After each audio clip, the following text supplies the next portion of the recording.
मित्रों, आज भारतीय जनता पार्टी की संसदीय बोर्ड की बैठक आदरणीय प्रधानमंत्री श्री नरेंद्र मोदी जी की उपस्थिति में और सभी संसदीय बोर्ड के सदस्यों के बीच में हमारी आज बैठक हुई।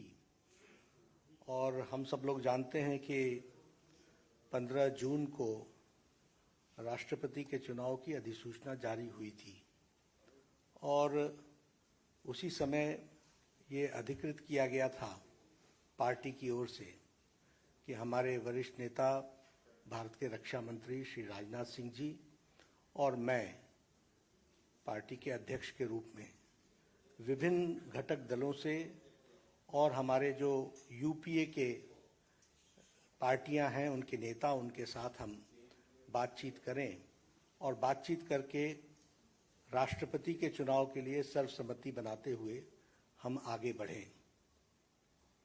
हमारे आदरणीय राजनाथ जी ने यूपीए के घटक दलों के नेताओं के साथ बातचीत की, कुछ के साथ उन्होंने बातचीत की, कुछ के साथ हमने बातचीत की।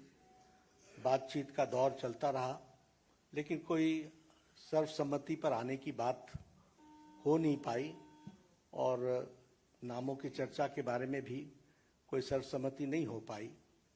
और आज हम जानते हैं कि यूपीए ने अपना राष्ट्रपति का प्रत्याशी घोषित कर दिया है।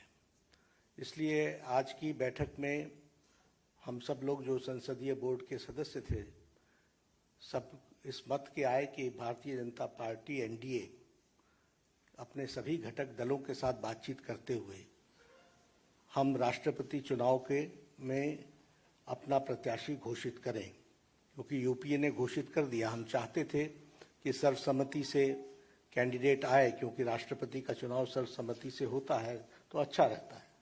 लेकिन इस प्रकार का उन्होंने जब कैंडिडेट घोषित कर दिया तो हम लोगों ने आज बैठक में हमारे अपने एनडीए के घटक के लोगों के साथ बातचीत करते हुए और लगभग 20 नामों पर हमारे यहाँ लंबे दौर की चर्चा हुई और चर्चा में सब लोगों के साथ बातचीत करते हुए एक सर्वसम्मति इस बात पर बनी कि सभी नामों पर चर्चा हुई, विस्तृत चर्चा हुई, लेकिन कुल मिलाकर के ये बात सामने आई कि हमें प्रत्याशी के रूप में कोई पूर्व से ढूंढना चाहिए, भारत के पूर्वी क्षेत्र से ढूंढना चाहिए और हो सके और हमारा प्रयास हो महिला को हमको स्थान देना चाहिए।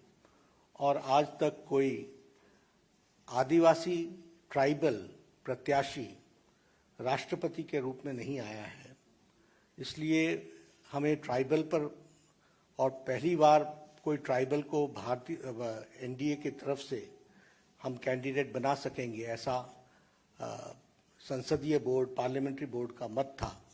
और इसलिए श्रीमती द्रौपदी मुर्मू इनको राष्ट्रपति का प्रत्याशी घोषित किया गया है एनडीए की तरफ से। और हम सब जानते हैं कि श्रीमती द्रौपदी मुर्मू जैसे राधाकृष्णन जी शिक्षा से जुड़े हुए थे, सर्वपल्ली राधाकृष्णन राष्ट्रपति के रूप में, उसी प्रकार द्रौपदी जी का भी जीवन आजीवन शिक्षा से जुड़ा रहा और वो टीचर के रूप में, शिक्षक के रूप में उन्होंने अपना जीवन प्रारंभ किया।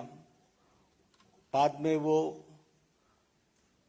काउंसलर भी बनी और वाइस चेयरपर्सन रायरंगपुर की बनी और उसके बाद उन्होंने एक लंबा अरसा विधायक के रूप में देखा और विधायक के रूप में वो मंत्री बनने का भी उनको सौभाग्य मिला। उन्होंने सरकार में मंत्री के रूप में भी गवर्नमेंट ऑफ उड़ीसा में transport, commerce, animal husbandry ministry और फिशरीज मिनिस्ट्री को भी उन्होंने संभाला।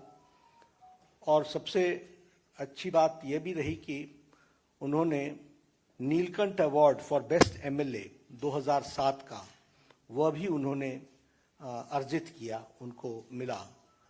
और बाद में वो 2015 से लेकर 2021 तक झारखंड स्टेट की गवर्नर रहीं तो इस तरीके से उनका राजनीतिक जीवन रहा है।